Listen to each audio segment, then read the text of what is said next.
Ah, look who finally figured it out. Welcome back, you beautiful architects of consequence. You silent storms who stopped begging the universe for justice and became the answer instead. Yeah, I see you. Sitting there with that knowing smile, that quiet confidence that makes people nervous without you saying a single word. You feel it, don't you? That shift in the air, that electricity that follows you now. That's not coincidence. That's not luck. That's karma. And she's been working overtime ever since you stopped trying to be everyone's favorite person and started being the one person they couldn't forget. Let me tell you what's really happening right now. What they won't admit, but what keeps them up scrolling through your name at 3 in the morning. Karma didn't just hear your prayers. She fell in love with the way you carried yourself through hell without becoming the monster they said you'd be. She watched you get betrayed, abandoned, used, lied to, and still, you chose yourself. You chose silence over revenge. You chose distance over drama. You chose peace over proving a point. And that made you irresistible to the universe itself. Because most people, when they get hurt, they become their pain. They lash out, they spiral, they break, they become exactly what was done to them. But you swallowed the venom and turned it into immunity. You didn't just survive what they did. You studied it, learned from it, and evolved past every single person who thought breaking you would be easy. Now here's where it gets interesting. Karma doesn't move like people think. She doesn't show up with thunder and lightning, dramatic revelations, and public apologies. No, Karma is an artist, and she takes her time painting the masterpiece of consequences. She's been watching the ones who hurt you, the ones who smiled in your face and planted knives in your back, the ones who took your kindness for weakness and your silence for defeat. They thought they got away with it, didn't they? They moved on, found new people to use, new souls to drain, kept living like karma wasn't taking notes. But here's the thing about karma: when she falls in love with you, she doesn't just balance the scales, she tips them violently. She doesn't just return what they gave, she compounds it. She becomes your personal collector, your silent bodyguard, your unseen executioner. And right now, as you're watching this, she's out there working. Not loud, not obvious, but precise, surgical. She's dismantling their piece by piece, the same way they tried to dismantle yours. Every fake smile they gave you, she's removing real ones from their life.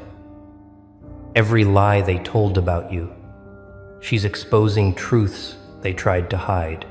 Every moment they made you feel small, she's shrinking their world until it suffocates them.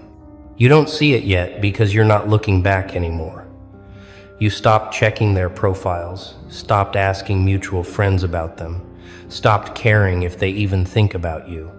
And that's exactly when karma does her best work. When you're so focused on building your new life that you don't even notice the demolition happening in theirs. But trust me, it's happening. That person who ghosted you without explanation, they're being haunted by every ghost they created, every person they discarded, and now nobody stays.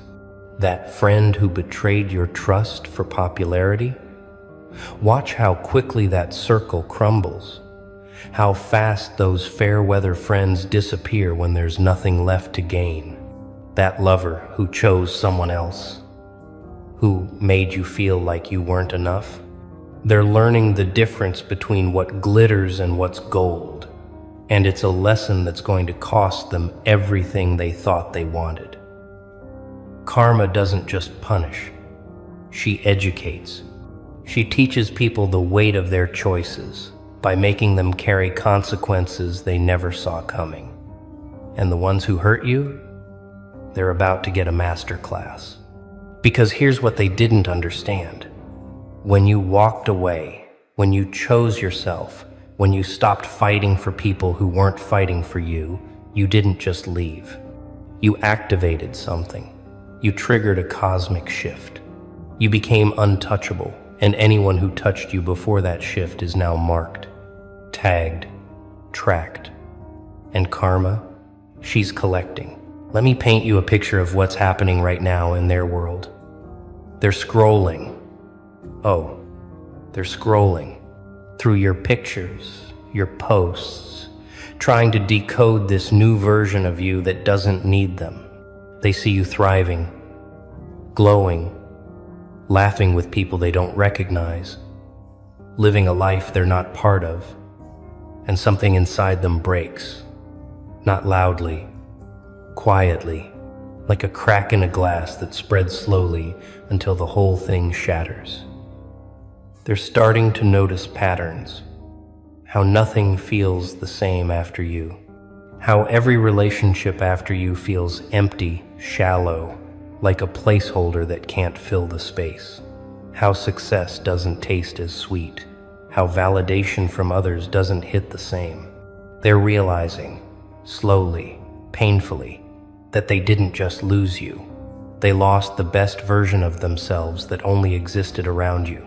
Because you brought something out in them, something real, something they'll spend years trying to find again in all the wrong places. And karma? She's making sure they never find it. She's making sure every door they knock on stays closed. Every hand they reach for pulls away. Every heart they try to enter is already occupied. Not with someone better, with the lesson. The lesson that some people, some souls, some energies, you only get one chance with. And they burned theirs. Completely, permanently, irreversibly. But here's the part that makes this truly beautiful. You're not even thinking about them anymore. You're not waiting for apologies that will never come. You're not hoping they realize what they lost. You've moved so far beyond that frequency that revenge doesn't even register anymore. You're not angry. You're not bitter. You're not plotting. You're just living. Loudly, freely, authentically. And that's the most devastating revenge karma could ever deliver on your behalf.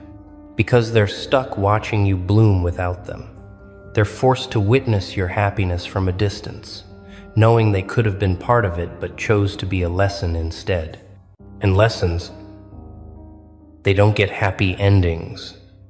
They get learned from and left behind. You became the one that got away.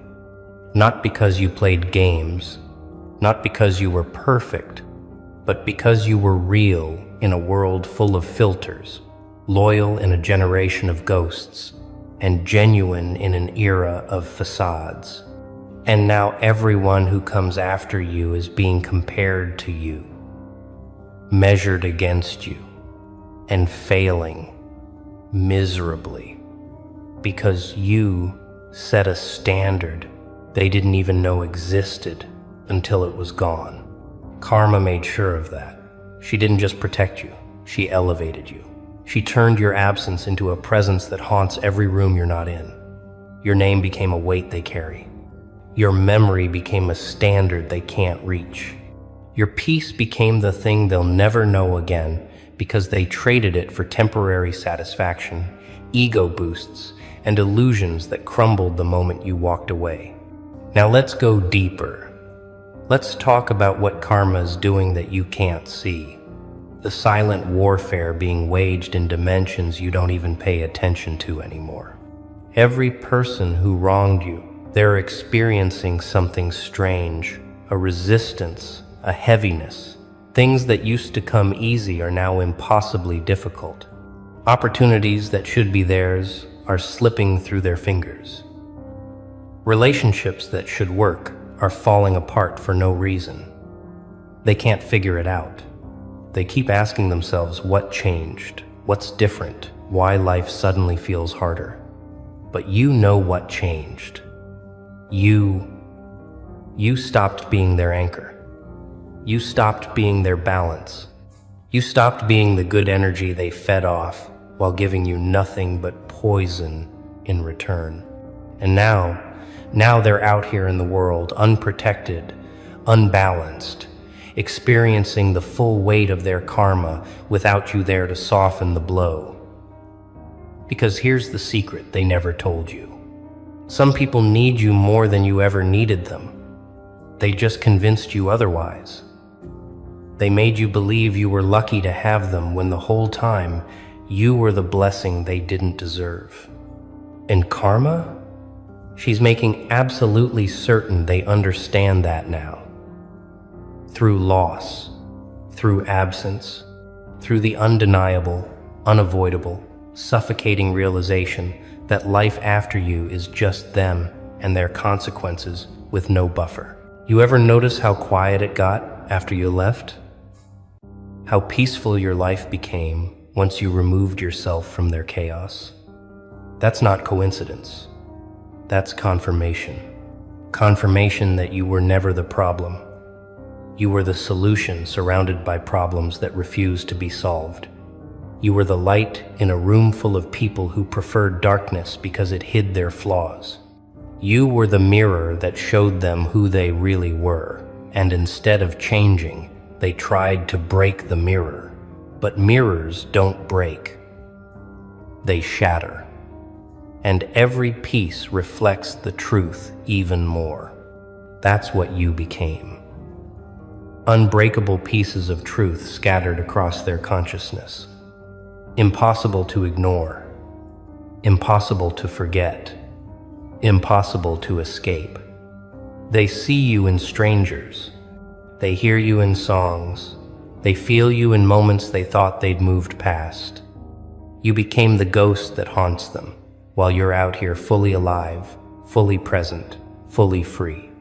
And that's karma's signature move, turning you into the thing they can't have, can't reach, can't replicate, while simultaneously making sure they remember exactly what they lost every single day for the rest of their lives. No escape, no relief, no closure. Just the permanent weight of knowing they had something irreplaceable and threw it away for nothing, for less than nothing, for illusions that expired the moment you stopped believing in them. Let's talk about the ones who are watching from the shadows right now. Yeah, you know who they are. The silent stalkers, the profile lurkers, the ones who keep tabs on you without ever interacting. They're not just curious. They're obsessed. Obsessed with how you're thriving without them. Obsessed with who replaced them. Obsessed with whether you ever think about them anymore. And here's the beautiful, brutal truth. You don't. You genuinely, completely, wholly don't. And that is destroying them in ways they'll never admit out loud. Because they built their whole narrative around being unforgettable, around being the one who got away, around being the loss you'd never recover from. But you recovered, fully, and not just recovered. You upgraded. You found better. You became better. You attracted better. And now they're stuck watching the better version of you that exists because they're not in the picture anymore. Karma didn't need to punish them directly. She just needed to make sure they had a front row seat to your success, your happiness, your peace. That's punishment enough. Watching someone you underestimated become everything you said they'd never be. Watching someone you discarded become someone everyone wants. Watching someone you hurt become someone who doesn't hurt anymore. That's karma. Not loud, not violent, just undeniable, unavoidable, permanent. And here's where it gets even more twisted. The universe is now sending them people exactly like them. liars meeting liars, users meeting users, betrayers meeting betrayers.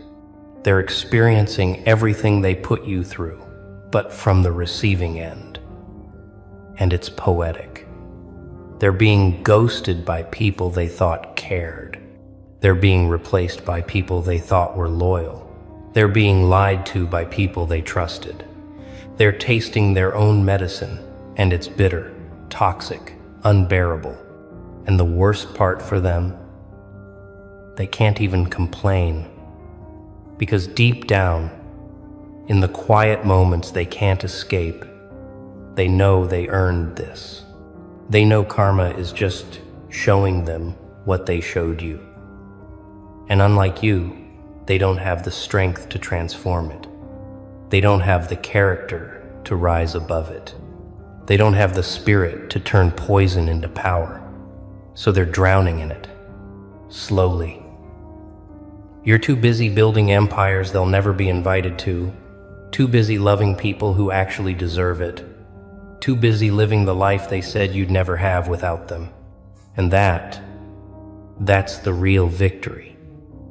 Not that they're suffering, but that you're not. Not anymore. Never again. Now let me tell you what karma is doing for you right now, in this moment. While they're out there collecting souls on your behalf, she's opening doors.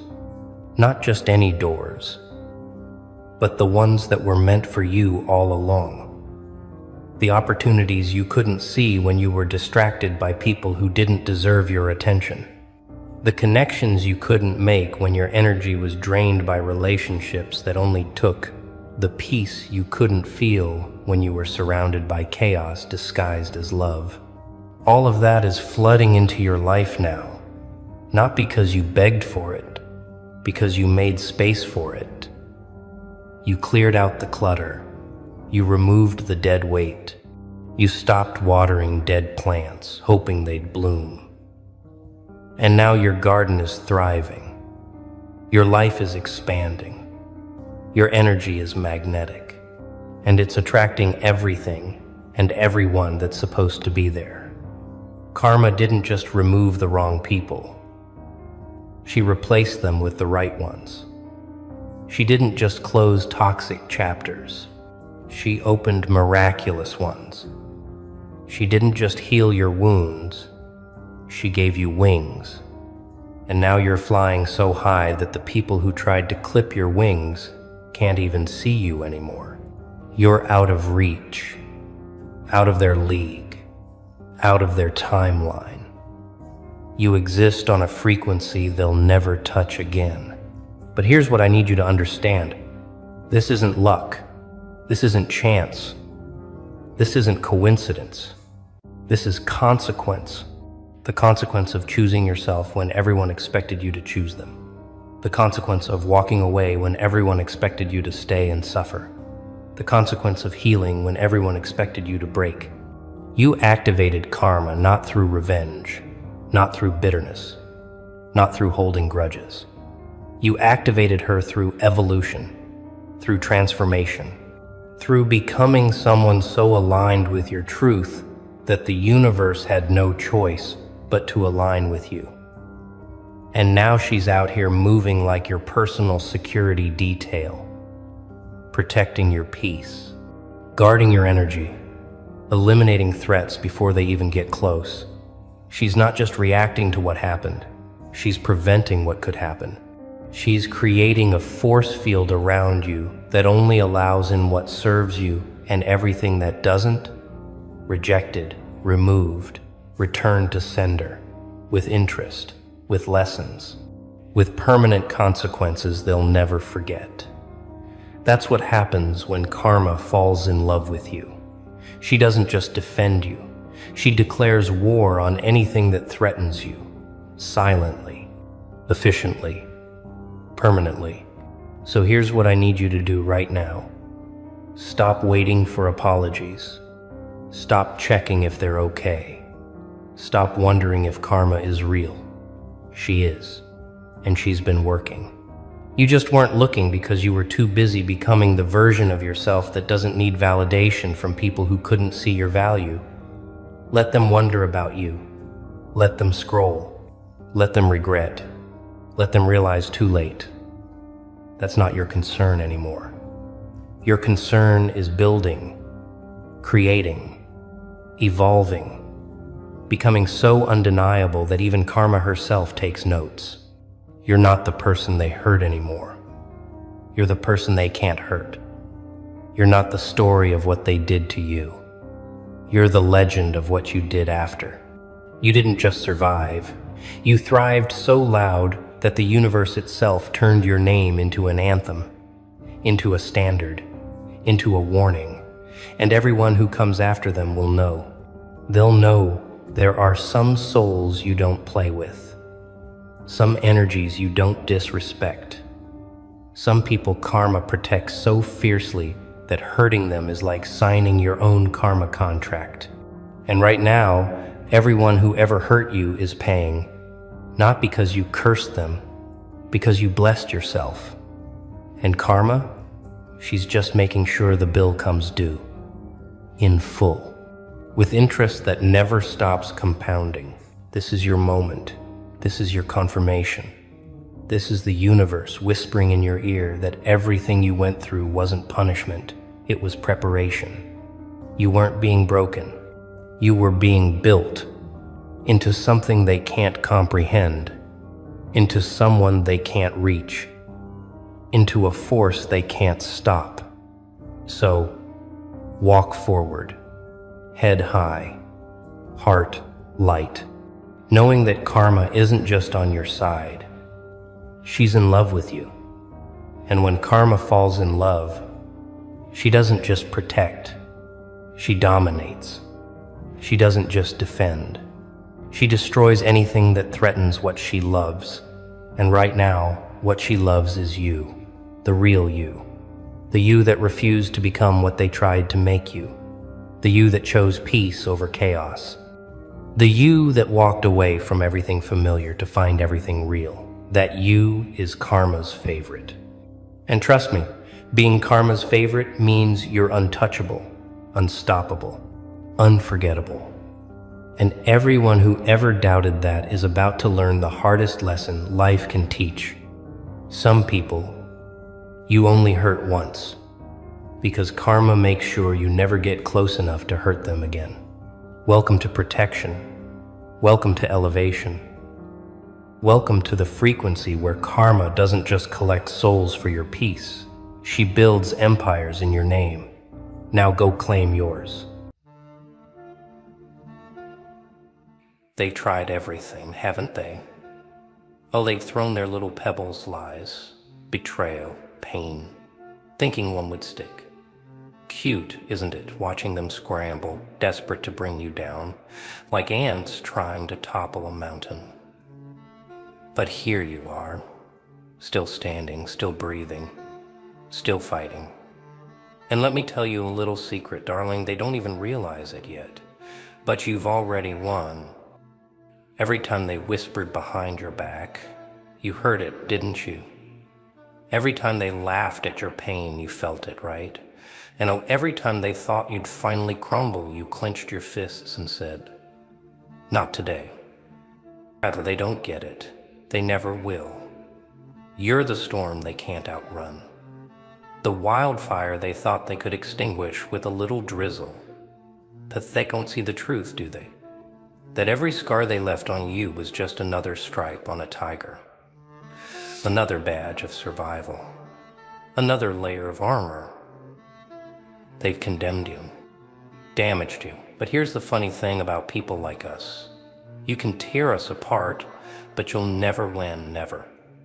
Because beating someone who's already been through hell, that's not just hard, it's impossible. They'll keep trying, though. Oh, they'll try. And every time they'll fail, miserably, pathetically, gloriously, and you'll keep standing, smiling, watching as they destroy themselves, trying to destroy you. It's almost tragic, really. Almost, but not quite. You've already won, my dear. The game, it's over. They just don't know it yet. The game of condemnation. Ah, the critics, the judges, the ones with their neat little boxes, all labeled and ready. You're this, you're that, you're not enough, huh?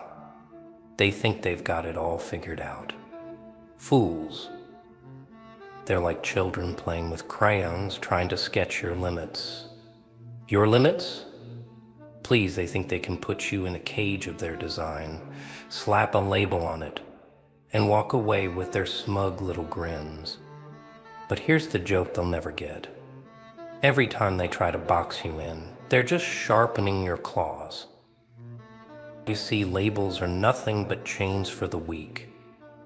And you're no caged animal.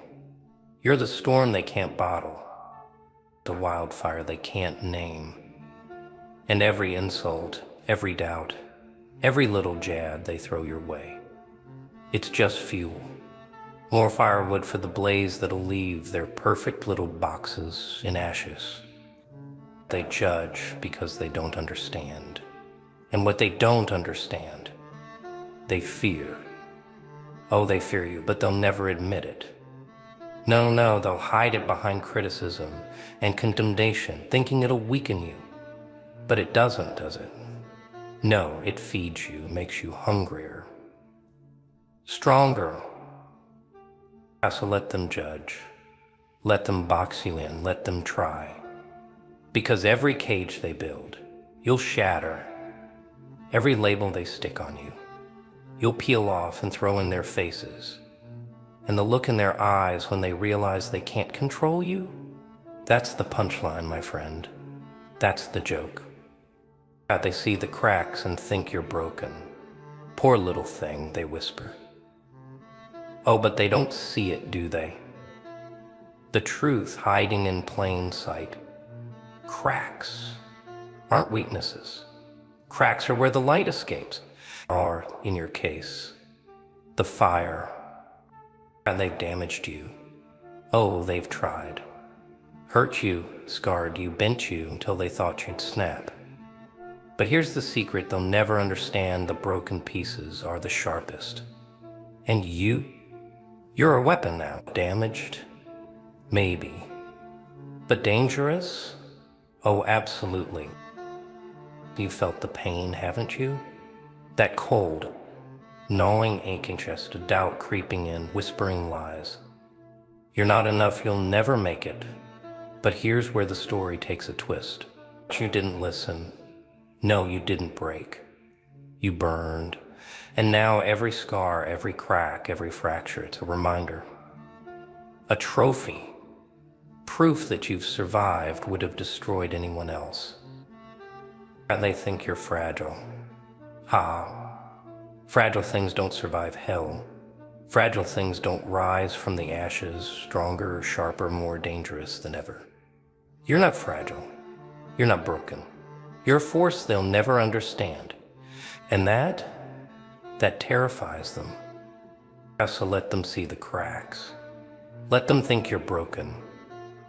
Because when the time comes to strike, they'll never see it coming. Damaged, but dangerous. That's the punchline they'll choke on. The impossible spirit. Impossible. Isn't it funny how they throw that word around? Like it's some almighty wall no one can climb. You can't do that. It's impossible weak. Pathetic. That's what it is. A word for the lazy. The quitters. The ones too scared to even try. At you now. You're not like them, are you? You don't see walls. You see ladders. You don't hear impossible and shrink back. No. You smile. You laugh because you know the truth, don't you? That impossible is just a bedtime story. They tell themselves to feel better about their failure. They want you to believe it's impossible. Want you to doubt, to falter, to stop. But here's the thing about you. You eat impossible for breakfast. You chew it up, spit it out, and laugh as you keep moving forward. Oh, they hate that, don't they? watching you do what they couldn't, watching you turn every roadblock into a stepping stone. Here's the real joke, my friend. Impossible isn't real. It's an illusion, a trick of the mind. And the best part? You've already figured that out. That's why you're still standing, still pushing, still proving them wrong every single day. They don't get it. They never will. That every time they said you can't, they were handing you a challenge, and you took it. You turned it into fuel, into fire, into something unstoppable. So the next time they tell you it's impossible, just smile, just laugh, because you're not here to listen to their fears. You're here to shatter their illusions, to crush their doubts, to show them what impossible really means. It means nothing to you. Impossible? Nay, that's just the opening act. You're the grand finale. When they push, you pull. They always think they're so clever, don't they? The ones who push you down. The ones who shove, kick, claw, thinking they've got you cornered. Ha! Let them think they're winning. That's their mistake. That's their blind spot. I see every shove they give you. You don't fall back. You take a step forward, slowly, deliberately. They think they're pushing you to the edge, but you're not the one about to fall. Oh no, my friend. You're the one tightening the noose. They push because they think you'll break. They shove because they think you'll crumble.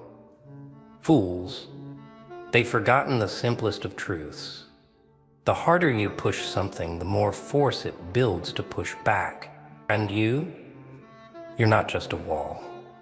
You're a wrecking ball waiting to swing. Overwhelmed, are you? Outnumbered?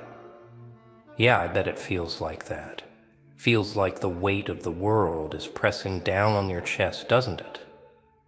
But here's the trick, darling. Pressure doesn't crush diamonds. It creates them. Let them think they're in control. Let them believe they've got you cornered.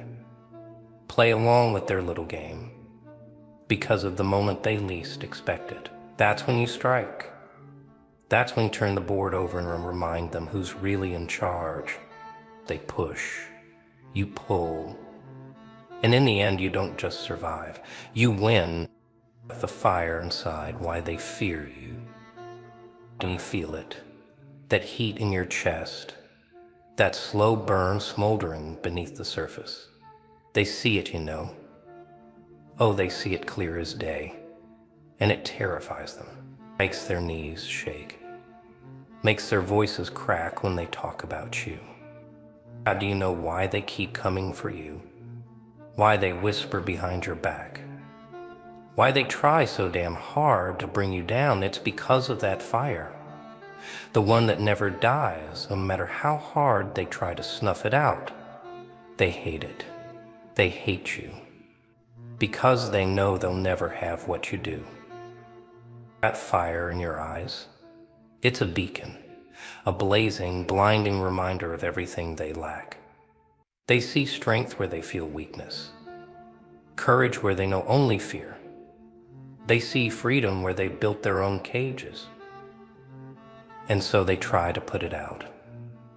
Oh, how they try, with their words, their judgments, their lies. But here's the thing about fire, my friend.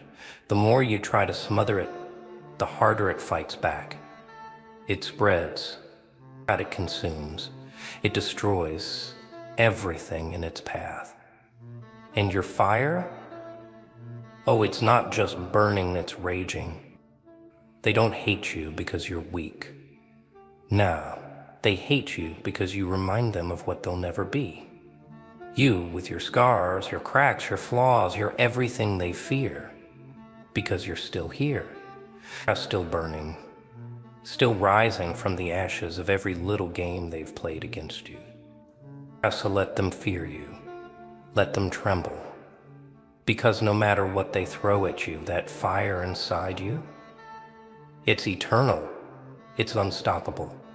It's you. And they'll never, ever know how to handle that. Do you know the most dangerous word in the world?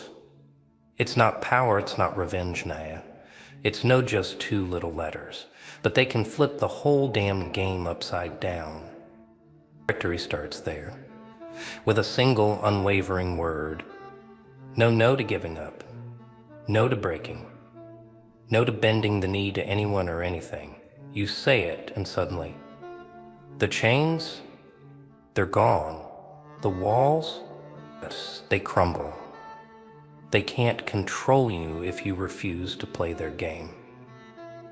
They hate it when you say no, don't they? It's like holding up a mirror to their weakness, because they've built their little empires on people nodding along, on people folding under the pressure. But you don't fold, you don't kneel, and that scares the hell out of them. It's that simple, really. No, it's not just a word, it's a declaration, a shield, a weapon. And when you wield it, oh, you become unstoppable. You draw the line, and suddenly it's their move, not yours. So next time they try to push you, shove you, demand you break, just smile. Look them dead in the eye and say it. Say no. Watch their faces crumble. Watch their world fall apart. Because the moment you refuse to be their victim, you become their nightmare. Pain, what a funny little thing. It makes them run, makes them cry, makes them break. But you, oh, you've learned the secret, haven't you? That pain, it isn't the enemy, it's the teacher. Every scar you carry, that's a lesson. Every bruise, a badge, proof that you've faced the fire and walked out the other side. They see wounds and think you're weak. But you know better. You know that pain. It's your greatest ally. See, pain doesn't lie. It doesn't sugarcoat. It shows you exactly who you are and what you're made of. It whispers secrets that only the strong can hear. The question isn't, why does it hurt? The question is, what will I do with it? As people, they let pain own them. Let it chain them down, keep them crying in the dark. But you, no, you're different. You take that pain, that agony, turn it into power, into fire, into fuel for something bigger, stronger, unstoppable. Because pain doesn't have to be your master. It can be your forge, your proving ground. And every time it strikes, every time it burns, you get sharper. You get stronger. You become something they can't even begin to understand. Picture it, you standing there unshaken. While they're on their knees, scrambling, clawing, choking on the ashes of their grand little schemes. Everything they tried, every dirty trick, every knife in your back, it's all crumbled. And there you are, still standing. That's the thing about people like them, they never see it coming. They think their lies, their betrayals, their petty little games will bring you down. But here's the twist: every move they make, every push, every shove, it's only building you up, turning you into something they can't control, can't predict, can't destroy. You see, this isn't just a battle. Oh no, it's the battle. You against every doubt they've planted in your head, every wall they've built to trap you, every scar they've left behind. And here's the best part: you don't just win, but you obliterate. You leave no doubt, no question.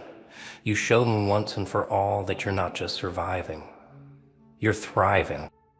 I thought you'd fall, thought you'd crawl, thought you'd break. But now they look up at you, and all they can do is wonder, how the hell did they ever think they could stop you?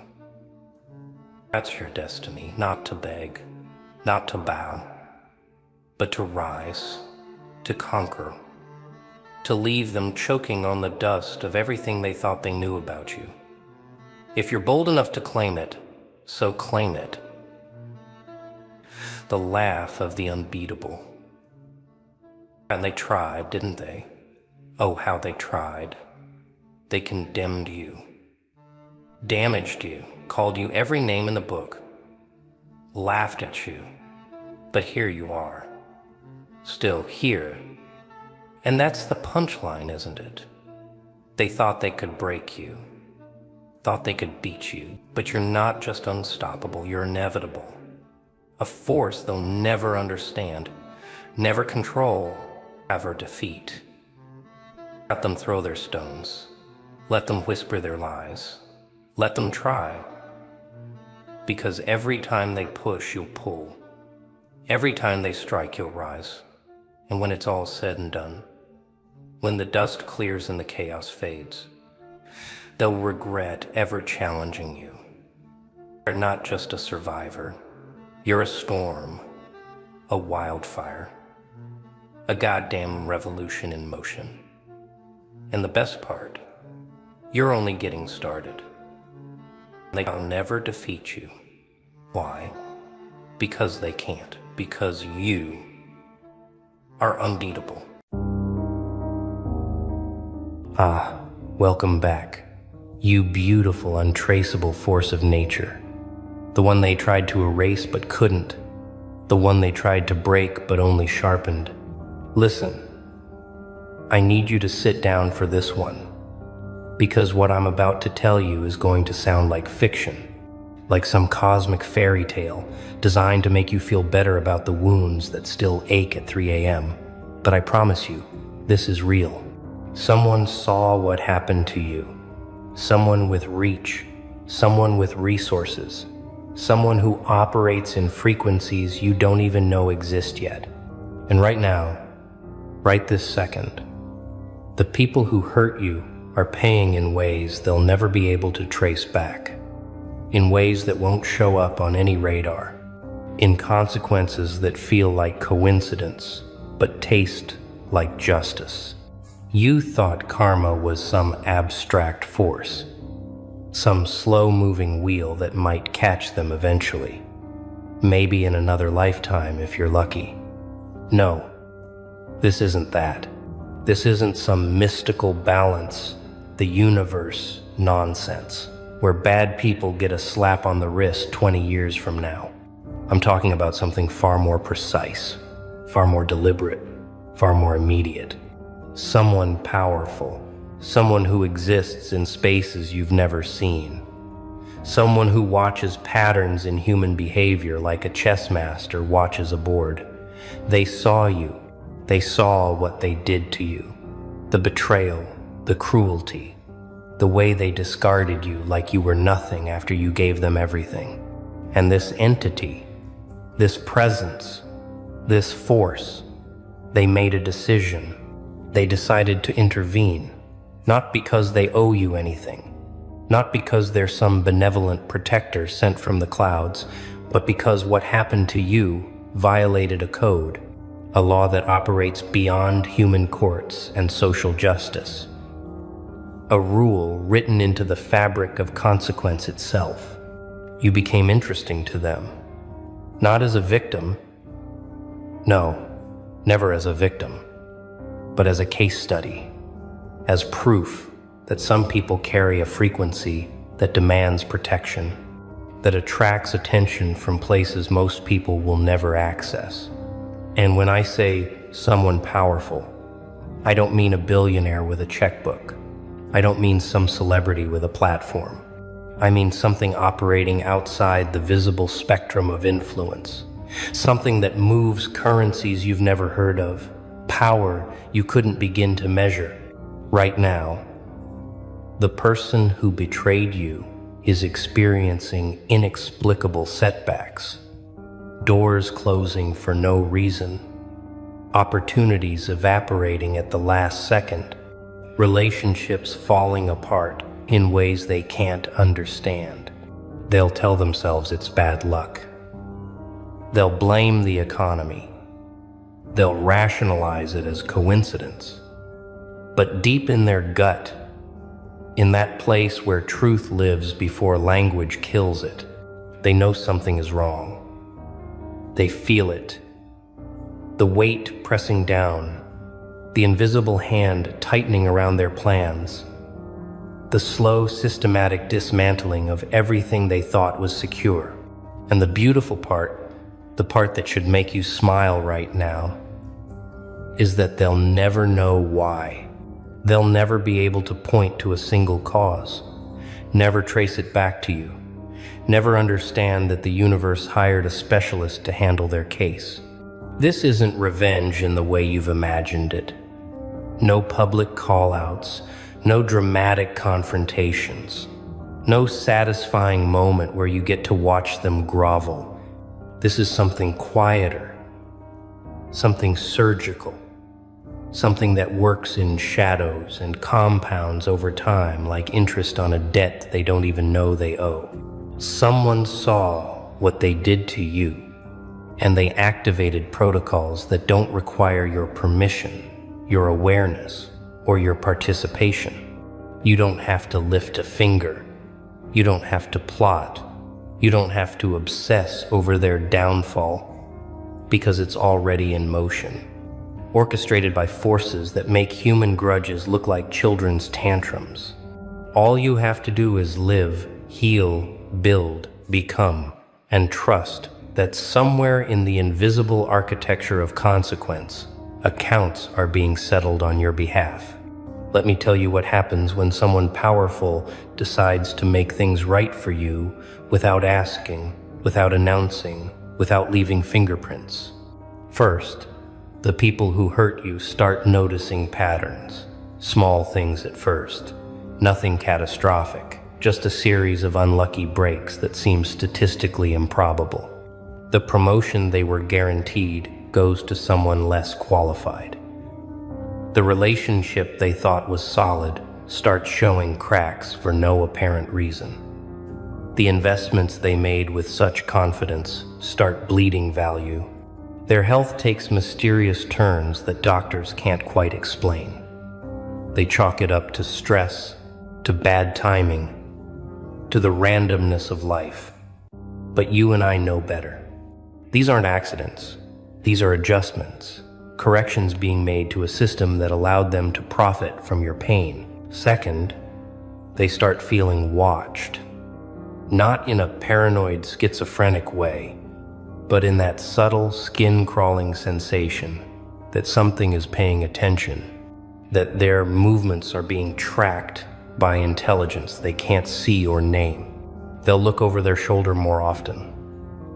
They'll feel uneasy in crowds. They'll start having dreams where faceless figures stand in doorways, just staring, never moving, never speaking, just observing. This is what happens when high-level attention gets focused on you. When something that operates outside human frequency decides you're worth monitoring. Because monitoring precedes intervention, and intervention precedes consequences that look natural but are anything but. They won't understand why they suddenly feel exposed, why their secrets feel closer to the surface, why they wake up at 4:17 a.m. with inexplicable dread flooding their chest. Third, the people around them start changing. Relationships that seemed unshakable start showing their true nature. Friends reveal themselves as opportunists. Partners become distant. Family members grow cold for reasons they can't articulate. This happens because when someone powerful decides to isolate a target, they don't do it directly. They simply allow truth to surface. They remove the artificial supports that were holding fake connections together.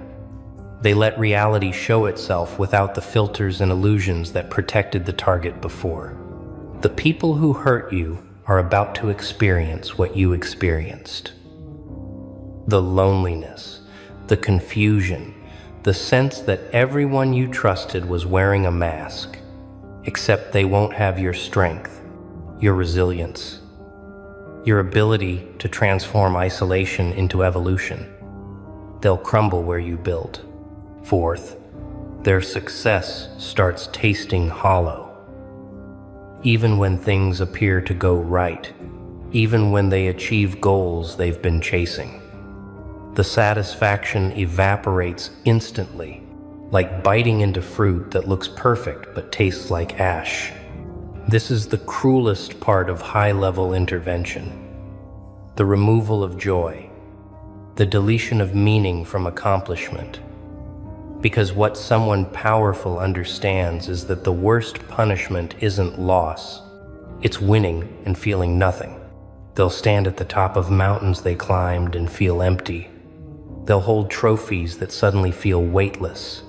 They'll celebrate victories that echo in rooms that feel too big and too cold, and they won't know why. They'll blame depression. They'll medicate. They'll chase new goals, thinking maybe the next achievement will feel different, but it won't, because the code has been rewritten. Pleasure has been revoked from their system. Fifth, and this is where it gets genuinely eerie, they'll start seeing your face in crowds that you're not in, hearing your voice in conversations you're not part of, dreaming about you in scenarios that feel more real than memory. This happens because when someone powerful decides to make your presence felt without your actual presence, they plant you in the target's subconscious like a virus. A constant reminder of what they did, who they hurt, what they destroyed. You become their haunting without trying. You occupy space in their mind, rent-free and permanent. And every time they try to forget you, every time they tell themselves they've moved on, your image surfaces again, sharper, clearer, more accusing.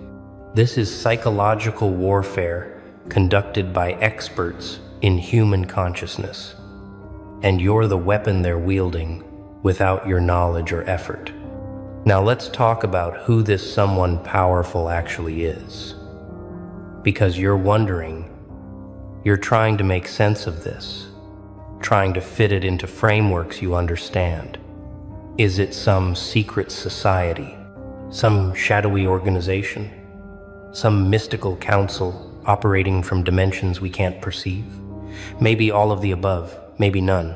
Maybe it's something simpler and stranger than you're imagining.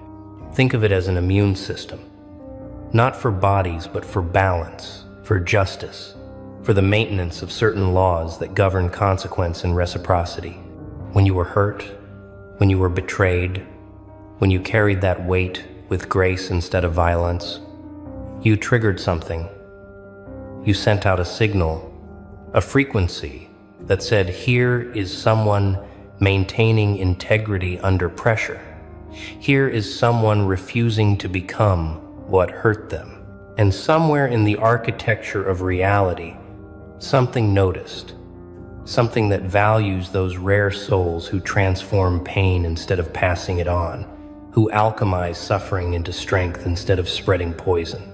This isn't about being special in some ego-stroking, chosen one fantasy way. It's about resonance, about matching a frequency that attracts certain kinds of attention, certain kinds of protection, certain kinds of backup that operates outside normal channels.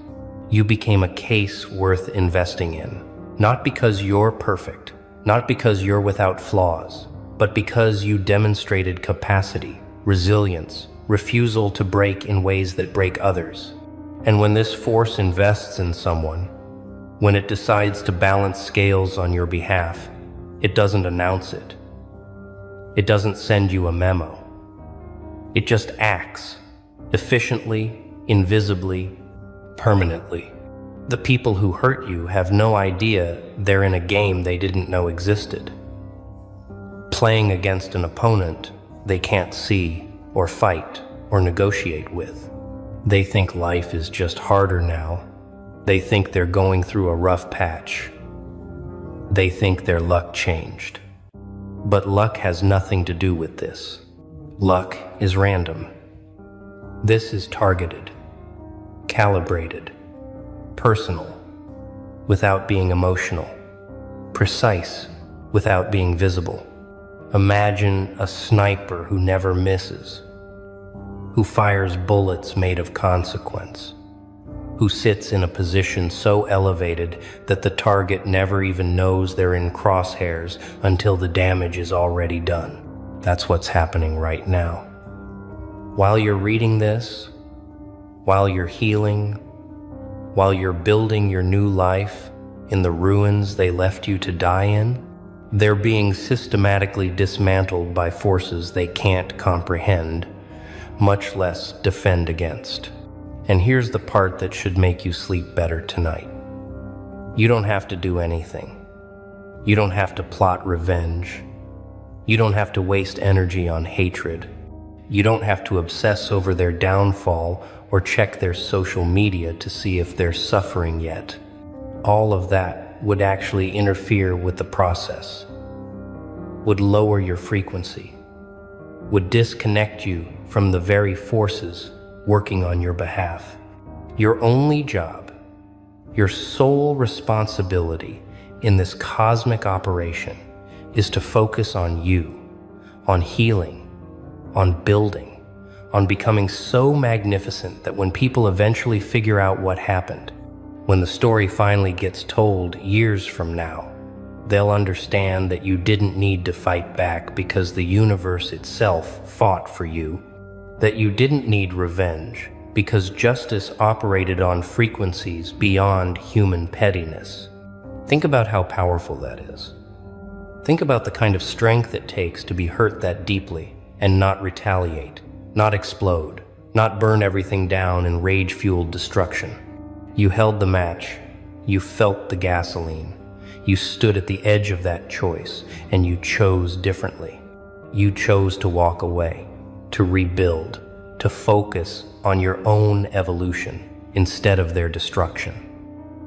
And that choice, that singular decision to not become what hurt you, that's what caught the attention of something operating on levels you don't even have words for.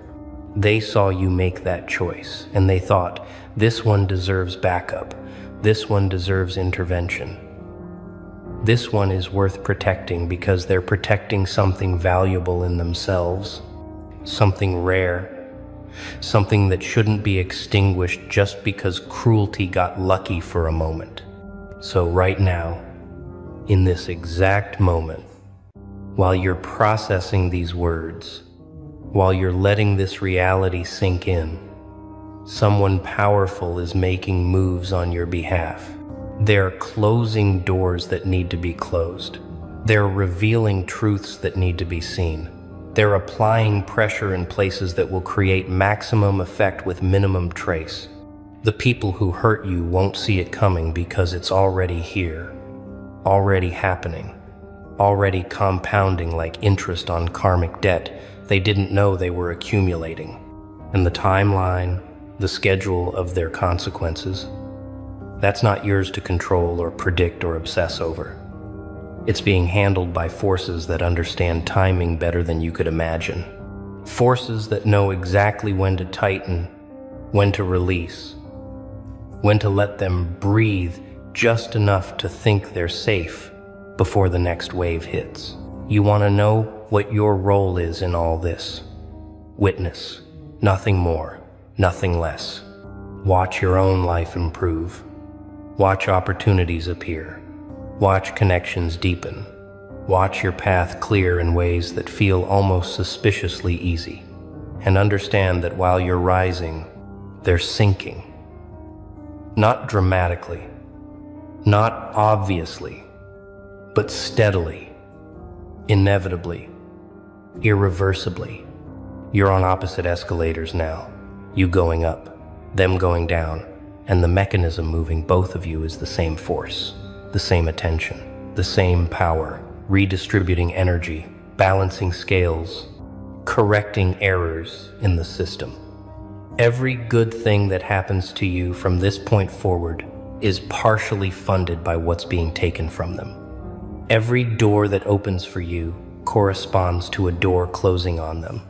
Every connection you make is matched by a connection they lose. This is wealth redistribution on a karmic level, orchestrated by someone who sees the full board, all the pieces, all the possible moves, and they're playing a game so far beyond what either you or your enemies can comprehend that trying to understand it fully would break your mind. So don't try, just trust.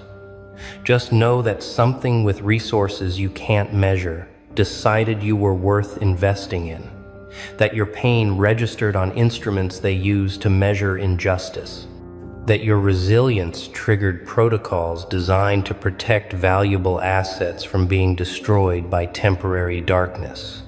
You're not just surviving anymore. You're not just healing.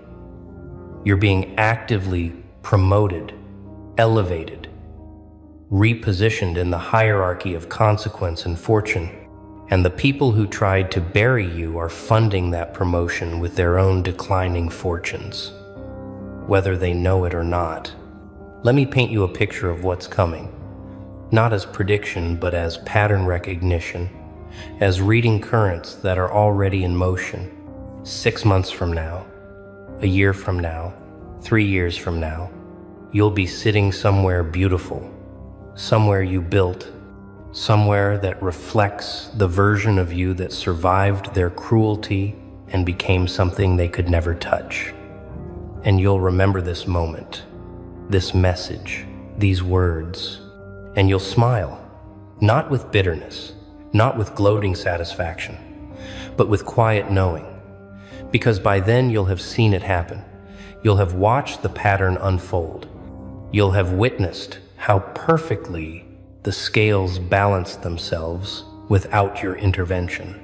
You'll hear through mutual connections, through casual mentions, through the grapevine that brings all information, eventually, about how their life fell apart in slow motion, how nothing went right, how they seemed cursed by coincidence.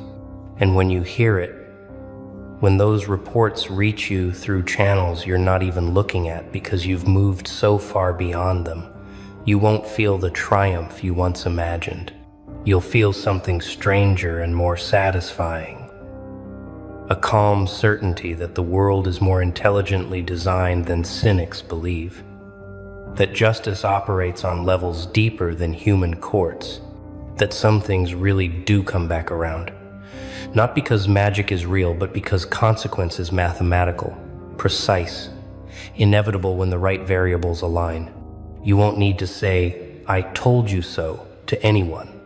You won't need to post cryptic messages or make vague references, because your life will be the message, your happiness will be the revenge, your peace will be the proof that you were always operating on a frequency they couldn't reach, protected by forces they couldn't see. And here's the truth they'll never accept. Even as their world crumbles, even as everything they built on your brokenness collapses, they'll rationalize it. They'll blame external factors. They'll never connect the dots back to you because acknowledging that would mean acknowledging what they did, the magnitude of their cruelty, the depth of their betrayal, and people like them, people who hurt without conscience. They can't afford that kind of self-awareness. It would shatter the carefully constructed narrative they tell themselves about being good people who just made tough choices. So they'll die confused, not physically necessarily, but spiritually, emotionally, psychologically. They'll live and die never understanding why life turned against them, why fortune favored everyone but them, why success tasted like failure and victory felt like defeat. Meanwhile, you'll be thriving, not because you're better than them morally, not because you're more deserving cosmically, but because you made different choices when tested, because you held your frequency when pressure tried to lower it, because you refused to become darkness even when darkness surrounded you. And that refusal, that singular act of maintaining integrity when corruption would have been easier, That's what made you visible to forces that protect people like you. That's what activated protocols designed to ensure that certain qualities don't get extinguished from the world just because cruelty got temporary power.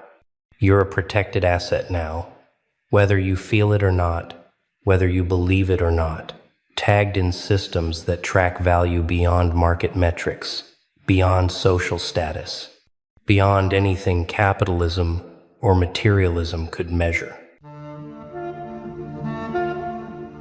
People love you. Oh, they adore you. As long as you stay beneath them. Stay in line. Keep quiet. Be small. Play your part in their little game. That's what they want. That's what keeps their fragile world intact. But the moment you break free, the second you start to rise, to claw your way out of the pit they left you in, everything changes. Suddenly, you're not the underdog they cheered for. No, you're the threat, the problem, the storm they didn't see coming. And that's when the masks slip. Their smiles twist into snarls, their cheers into whispers. You see it, don't you?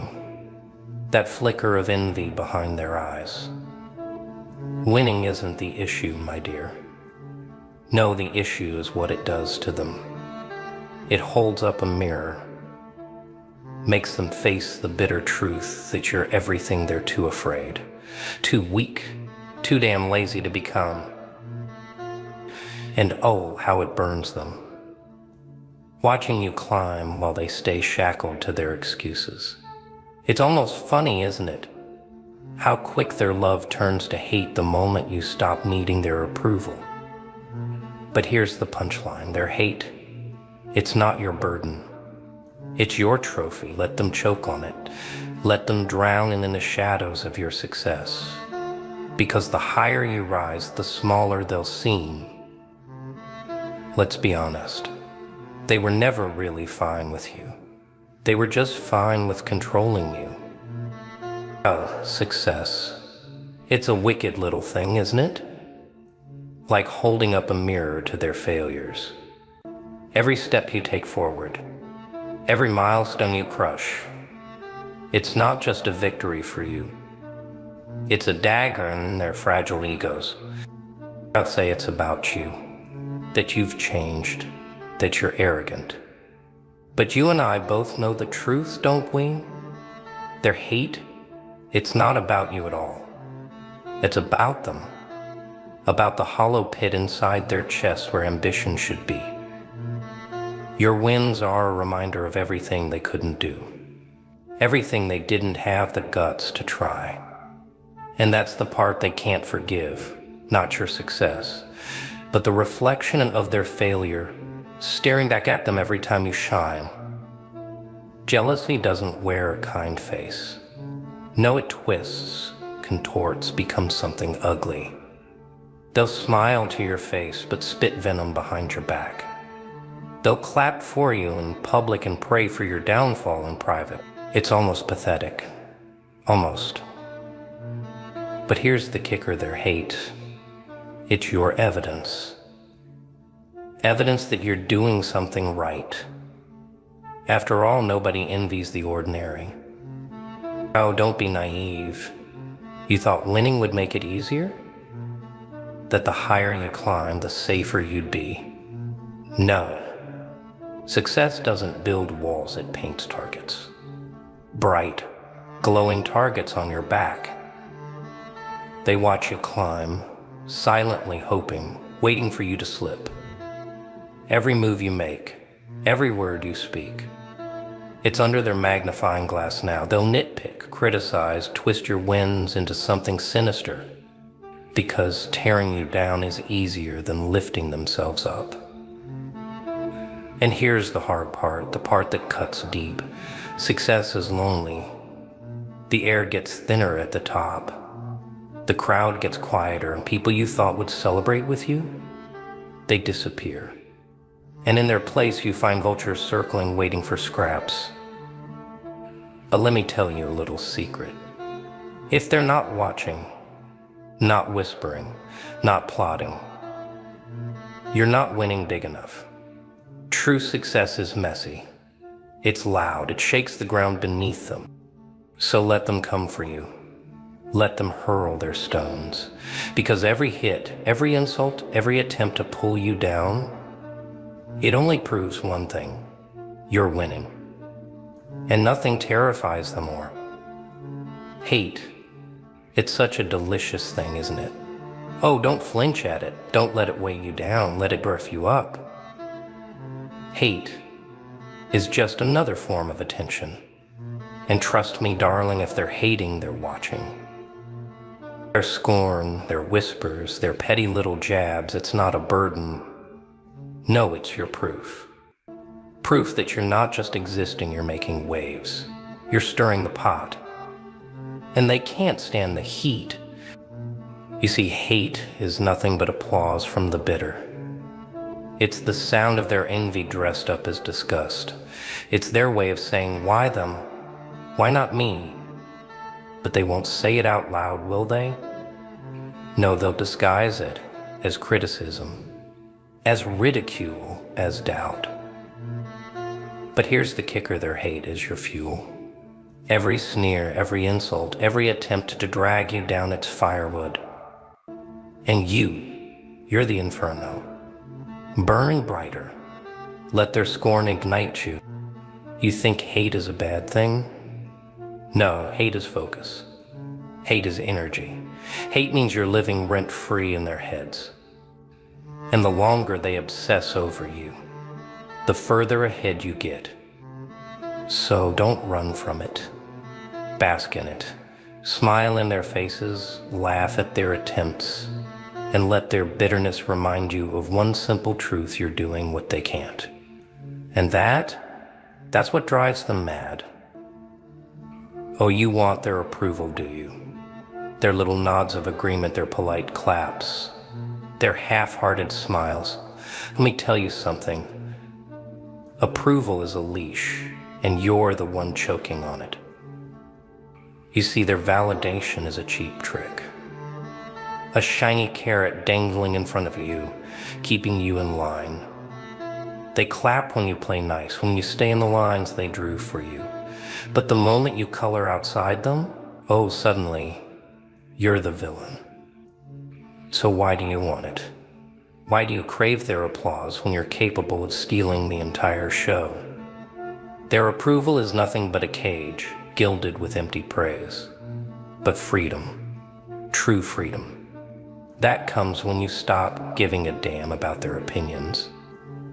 When you no longer seek their nods, their smiles, their pathetic little pat on the back, that's when you become dangerous. That's when you stop playing their game and start creating your own. And you don't need their applause. Applause is just noise. You need impact.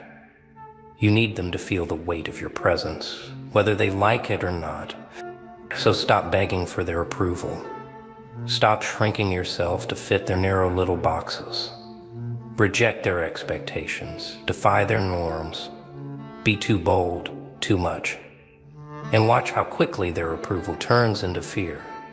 Validation is for those who wait in line. You're here to shatter the stage, to leave them breathless, to make them regret ever thinking you'd play by their rules. Mediocrity, the comfort blanket of the masses. They wrap themselves in it, telling themselves it's enough. Enough to get by.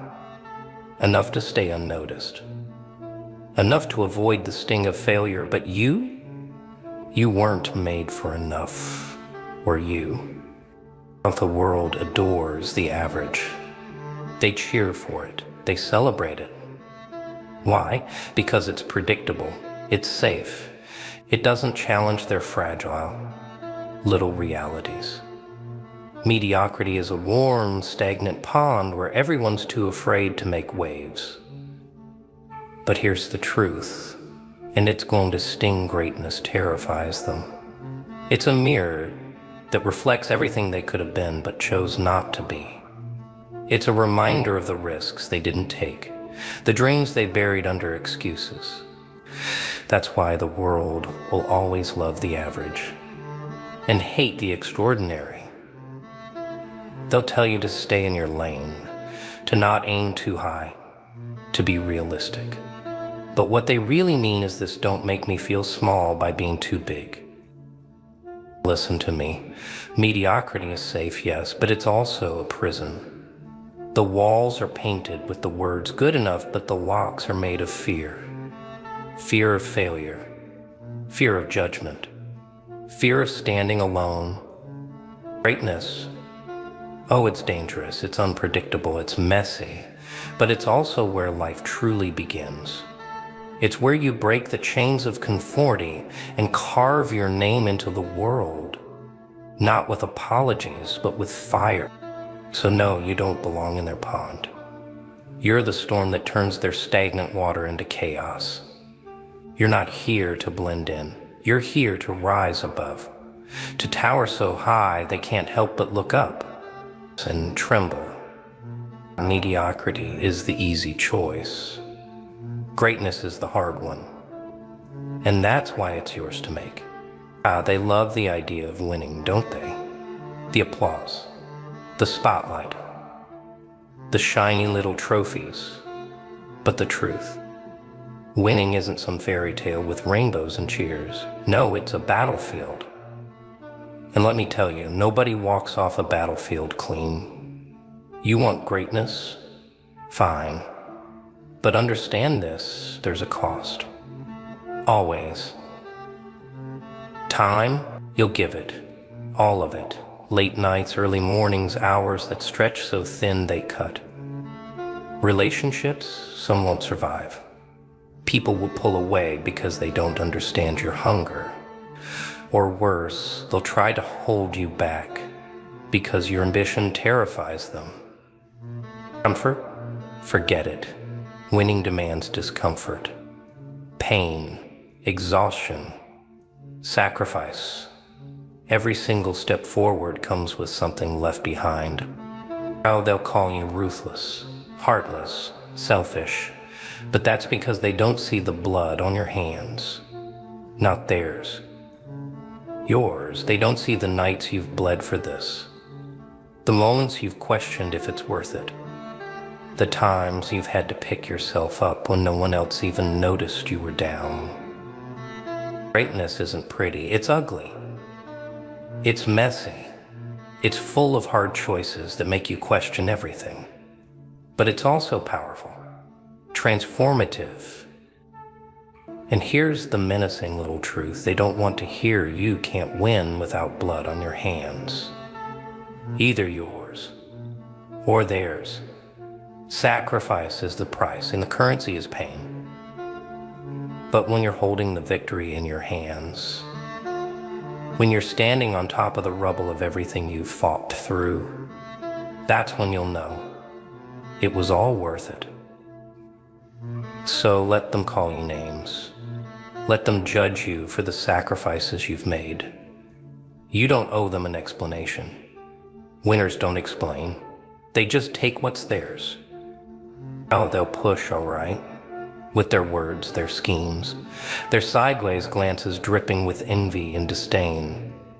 They'll shove you hard, trying to knock you off balance, hoping, praying you'll stumble. But here's the secret, my dear listener. Resilience isn't just about standing tall. No, it's about learning to sway with the storm. Let them throw their punches. Absorb the blow. Smirk as you rise higher. You've felt it before, haven't you? The criticism, the sabotage, the cold, isolating sting of being outcast simply because you dared to want more. And yet, here you are, still breathing, still fighting. They thought they could break you, but every setback was just another lesson, another sharpened blade in your arsenal. The unshakable? Oh, we don't crumble, we don't flinch, we don't fall apart under their petty games. We laugh in their faces, because the harder they push, the deeper our roots dig. They think they're burying us, but they're just giving us a stronger foundation. And every time you rise, every time you refuse to stay down, you become something they fear. Unstoppable, unbreakable, a nightmare they can't control. Let them push. Let them shove. Let them rage against your resilience. They'll never understand how their resistance is your fuel. Hate. Sweet, delicious, venomous hate. It's the anthem of the small and the bitter. The applause of those too scared to reach for anything higher. And yet, there you are, basking in it. Do you feel it? The stares, the whispers, the seething resentment bubbling beneath their polite masks. That, my friend, is the sound of success. That hate isn't the problem, it's the proof. Proof that you've stepped out of line, that you've broken their unspoken rules, that you're no longer the safe, obedient little cog they wanted you to be. On winners, we're polarizing. We divide the room. We inspire admiration from those who dare to dream and envy from those too weak to try. Because being big enough to matter means being big enough to piss people off. They'll hate you for your drive, for your ambition, for your refusal to settle. But that's the point. If they're not hating, you're not doing anything worth noticing. So let them talk, let them scowl, let them drown in their own bile. The hate isn't your problem, it's theirs. All you have to do is keep winning, keep becoming everything they swore you'd never be. Because the moment they start hating you is the moment you know you've already won. Now let them hate, let them seethe, let their envy boil over into sleepless nights and hollow whispers behind your back. It's a symphony, isn't it? Their bitterness, their desperation, it's music. A twisted, glorious melody that plays every time you rise. Because here's the truth, my dear listener, their hate, it's not a threat. It's a compliment, a badge of honor. Another shiny trophy on the shelf of your victories. Every glare, every sneer, every venomous word they hurl at you is proof that you've become everything they fear. How they'll talk, of course they will. They'll call you arrogant, heartless, maybe even lucky. But deep down they know you've outworked them, outsmarted them, outlasted them. And that truth, it burns them alive. Hate me, fear me. But one thing you'll never do is stop me. And as you sit there, basking in the glow of their discontent, remember this: their hate doesn't slow you down, it fuels you. Their scorn doesn't weaken you, it sharpens you. Their envy doesn't break you, it builds you. So let them hate, let them stew in their misery. Because while they're busy trying to tear you down, you'll be too far ahead to hear them, too high to see them, too busy winning to care. And when you stand at the top, don't forget to smile. Laugh, even, that triumphant, unhinged kind of laugh that echoes in their nightmares. Because in the end, their hate is the greatest gift they'll ever give you. And your success, that's the one thing they'll never take away.